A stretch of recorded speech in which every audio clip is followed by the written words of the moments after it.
So let's get right into the news. First off, it looks like Toshiba wants to quit the laptop business. Now, there is no official reason to why they want to quit the laptop business, but they do want to quit the laptop business after 35 years. So you can see they've been in the game for quite some time. And honestly, I guess this really doesn't shock me since a lot of people I personally know don't really talk about Toshiba laptops. I don't hear a lot about that brand anymore, so maybe that's why they wanted to get rid of them, because sales were dwindling, or maybe they just don't have any interest in going into the laptop business anymore. Either way, this is kind of a sad day for the tech industry, that another tech giant is actually going to be quitting one industry, and that is going to be Toshiba with their laptop line, and it is kind of unfortunate. The same thing actually happened to Sony and Vaio. Sony used to make laptops for quite some time. Then all of a sudden they're like, no, we're going to quit the laptop business. And Sony doesn't officially make laptops anymore under the name Vaio.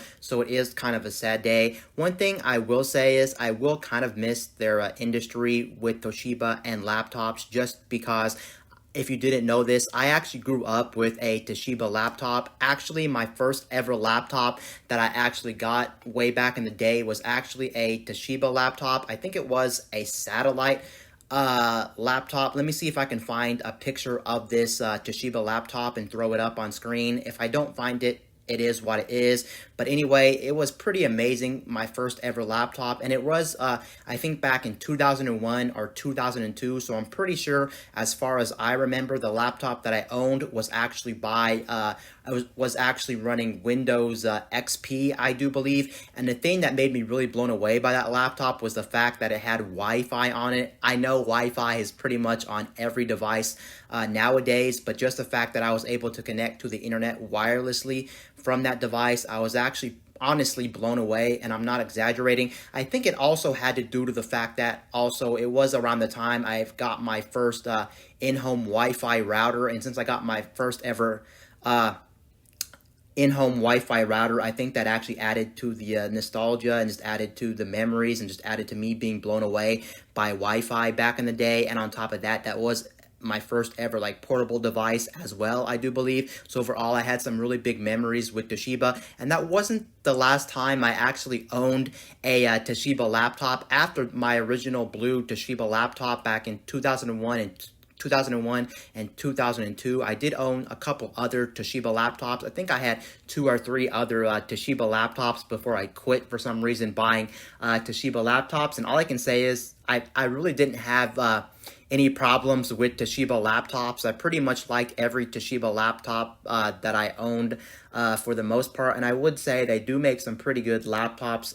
from Toshiba. What can I say? They are a household name in the tech industry. A lot of people know Toshiba, and yeah, it's unfortunate that they are quitting the laptop business after 35 years. And honestly, this is still going to kind of be a blow to the tech industry, just due to the fact that it will mean less competition with laptops. And anytime there is less competition, of course, that does mean that companies don't have to try as hard, since there's not as much competition. And ultimately, that's kind of bad for the consumer, because that means companies aren't out competing with each other. That means they don't have to worry about making the best product they can actually make. But then again, it's not really that big a deal, because there are a lot of companies out there on the market when we look at tech that still do make laptops, so it's not really that big a deal. But either way, this is just a piece of the tech industry that's going to be missed and going to be lost, and it is what it is. And I have a lot of fond memories of Toshiba. Now, the next one up here is actually going to be about the brand new Sony flagship noise canceling headphones, because Sony is officially releasing some brand new cans for their flagship noise canceling headphones. Now, they are going to be released in mid-August. Now, if you're watching this in the near future, of course, that does mean that these headphones already shipped and are already out on the market for people to actually enjoy. The one thing I'm actually not really a big fan of, I'm not really a big fan of the names of these flagship noise canceling headphones from Sony. They should just call them premium noise canceling headphones, but hey, what am I to tell these companies? They always like naming their products these really weird and bizarre names. If you're not familiar with this line, the actual name of this line is the Sony WH-1000XM series, so it's the XM series. This time we're going all the way up to the XM4.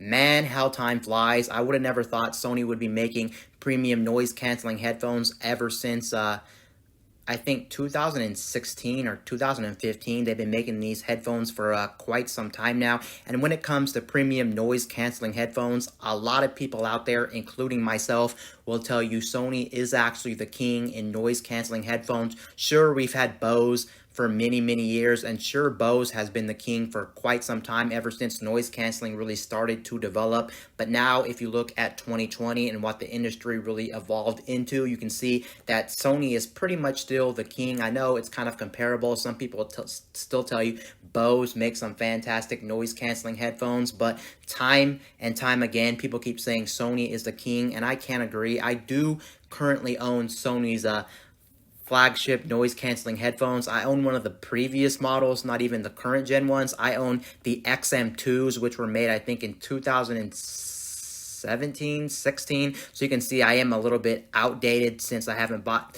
some cans in a long time. And I can tell you from firsthand experience, those cans are flat out amazing for noise canceling. If you're looking for some of the best noise canceling headphones money can buy, Sony is going to be the cream of the crop. Sure, the XM line is pretty expensive for what it is. We're talking $350, and it's interesting when we look at the XM4s that are coming out, they're still going to be $350. It's interesting over time, the price hasn't raised, but then if you look at those headphones, it's also interesting that the price hasn't dropped. You would think the price may drop or may raise over time, but nope, they're still keeping them at $350. Now, you may be wanting to answer the question, are these worth an upgrade over the XM4s?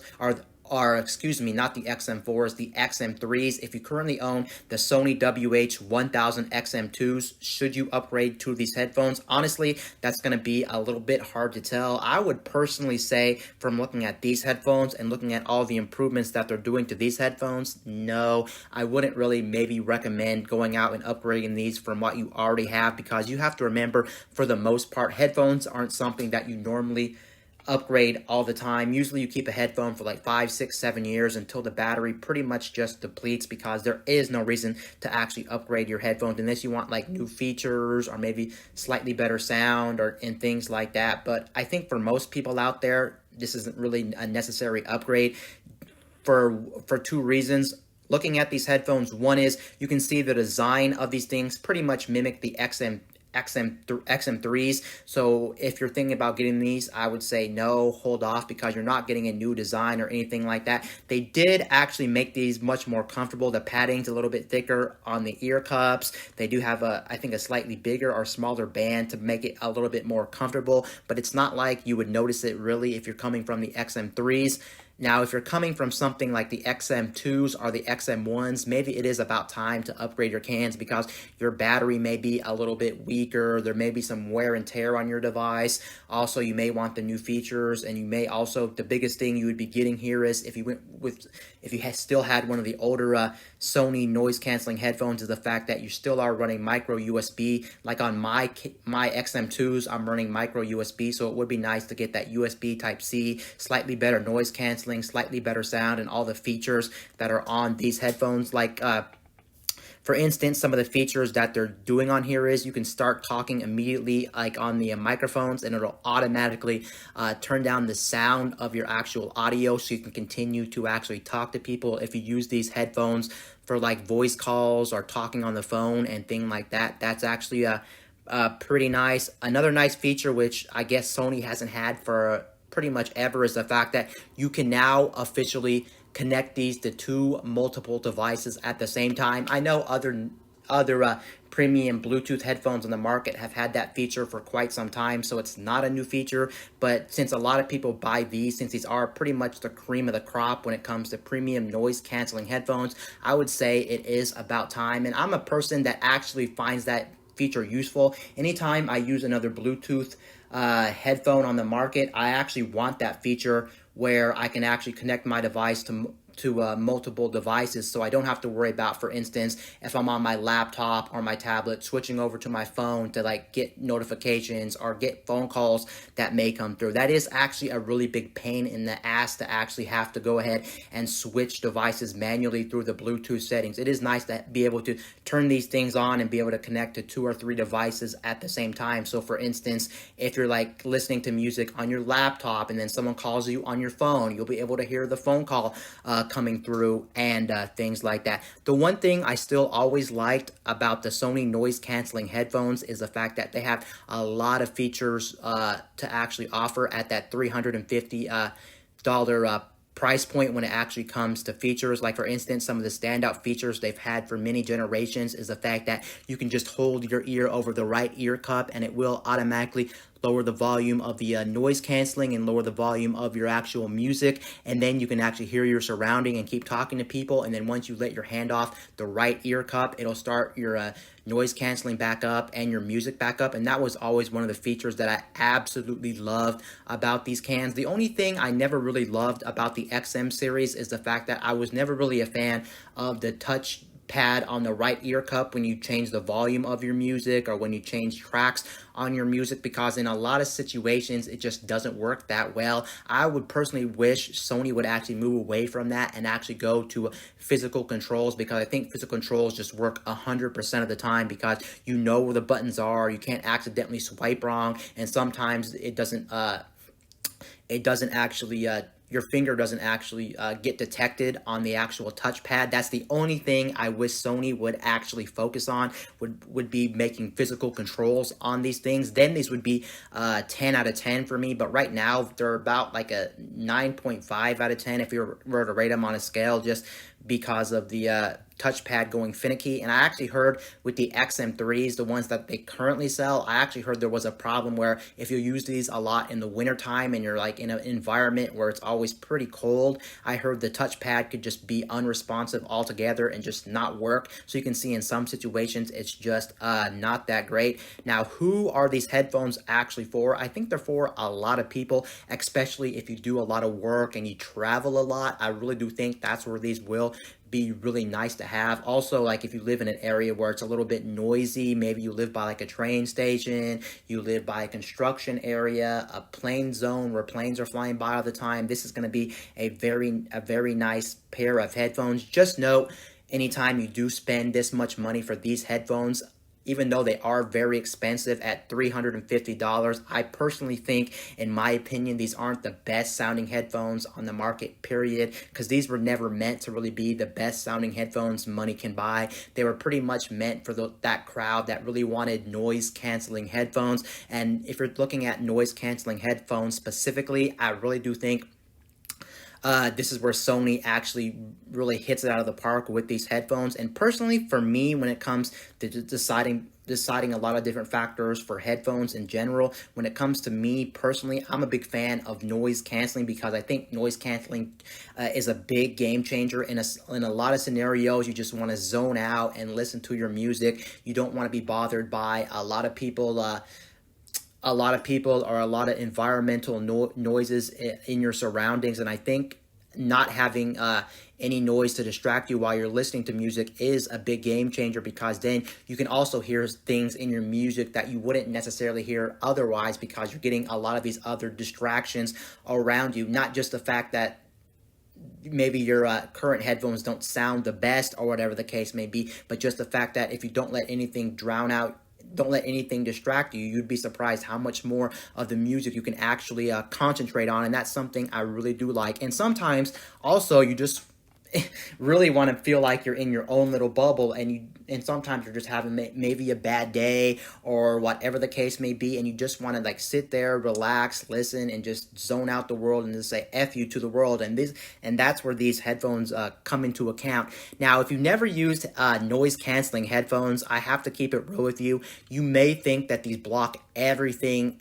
in your surrounding and things like that. Unfortunately, with noise canceling headphones, they don't cancel out everything in your surroundings. So it's not like when you put these on, you'll hear absolutely nothing. No, you'll still hear some things in your surroundings, but for the most part, I think for most people, they'll be blown away by what you can't hear in your surroundings. And I think for most people out there, I think these are a great pair of noise canceling headphones. Sure, these are expensive for what they are. They're $350 again, but I really do think if you're going to be using these every day and you're in scenarios where you need noise canceling headphones, I think this is the cream of the crop, and there really is nothing better when it comes to the noise canceling aspect of them and what type of features you're getting on these, because you are getting more features out of these than the competition. And one thing that these always did well, the XM series, was the fact that the battery life on these cans are extremely amazing. You won't find another pair of headphones at this price point that get amazing battery. With my XM2s, I was able to listen to music for 3 or 4 hours a day for a couple of weeks before I have to charge the battery.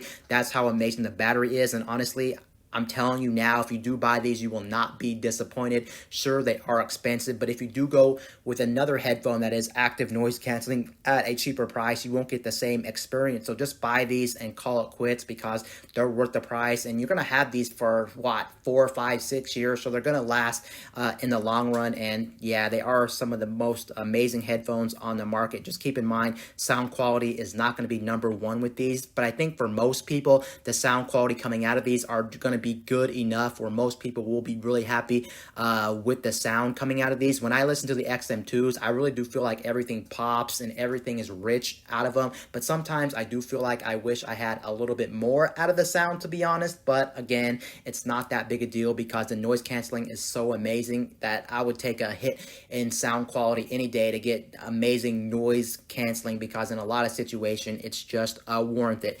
Now the next one is actually going to be about Apple, because apparently a lot of companies are mad at Apple's policies about certain applications not being able to work with iOS. Like for instance, they did confirm that xCloud service is not going to be compatible with iOS, and a lot of people aren't happy about that. Of course, Microsoft's not happy about that. Also, Facebook is also slamming Apple because apparently their Facebook gaming app is officially going to be nuked on iOS. You can see that there are some limitations with Apple and iOS. Apple has these restrictions in place that don't allow certain functions in applications, to why they won't actually allow these applications, and a lot of people aren't happy about that. And honestly, I'm not too happy about that as well, because that is anti-consumer if you kind of think about it. Just due to the fact that why would you want to stop these applications from coming over to your platform? Because if you stop these applications like Facebook gaming or xCloud to come to your platform, it's like it's like you're hurting yourself, because there is other competition out there on the market. For instance, Google's Android. Everyone's going to go to Android for certain things because, oh, you look at xCloud, you may want to use xCloud, you may want certain features in some other applications, but there's these limitations where Apple won't allow certain applications to go over to iOS, just because they do have policies in place on the App Store that won't allow these applications to function properly, or even to be on the iOS platform altogether. And honestly, I think it is going to be a blow to Apple. I know Apple is really more controlling when it comes to their App Store marketplace compared to what Google has to offer with Android. I know Android is a little bit more open-ended when it comes to what apps could actually be on their App Store, and most of the time they don't really care who gets on their App Store. There isn't really any quality control, if that makes sense. But even if Apple does try to really have tight security on the App Store, I still think some things are kind of like a no-brainer. Why wouldn't you put xCloud on iOS, on the App Store? Why wouldn't you restrict certain features on Facebook gaming? Honestly, it just really doesn't make sense to me. Apple, of course, does have their reasonings. One reason they don't want xCloud, for instance, on iOS is because they do claim that they can't monitor every game in there, and they can't rate every game, and they're worried about certain people going on there and playing games that aren't suitable for them. But if you think about it, it should be up to the person who's actually playing it, and most of the time, most people can have common sense, and they're probably going to be like, well, what about parents, or what about certain people who are on there that they can't really control. Well, it's up to each individual, like parent, to control their kid and things like that. If you ask me, honestly, it's not my problem. And there is so many people out there that want to use services like xCloud and things like that now won't get the option to use them because they are stuck on platforms like iOS and things like this. And this will be a bigger blow than Apple initially thinks to their market share or to their devices, just because they won't allow these applications to run properly or run at all on iOS, which kind of does suck. And honestly, I don't know why they would actually want to do this again. It's good money in their pocket. It'll get people talking about their platform. It just honestly, it just doesn't make sense to me. I know that, again, they still have their reasons to why they don't want to allow certain functions and certain applications altogether on iOS, but honestly, these aren't really bad applications at the end of the day. These are actually good applications. They're not like they're R-rated or XXX rated applications, if you think about it. So it just blows my mind. Hopefully, Apple will reconsider their doing and actually change their opinions and all these applications that aren't allowed on it. And these are some big applications we're talking about. We're not talking about some little dinky unknown applications from some unknown developers. We're talking about gaming from Microsoft. We're talking about gaming from Facebook. And those are some two big leaders in the industry when it comes to like developing software, developing games, developing apps and things like that. So hopefully they do change in the near future.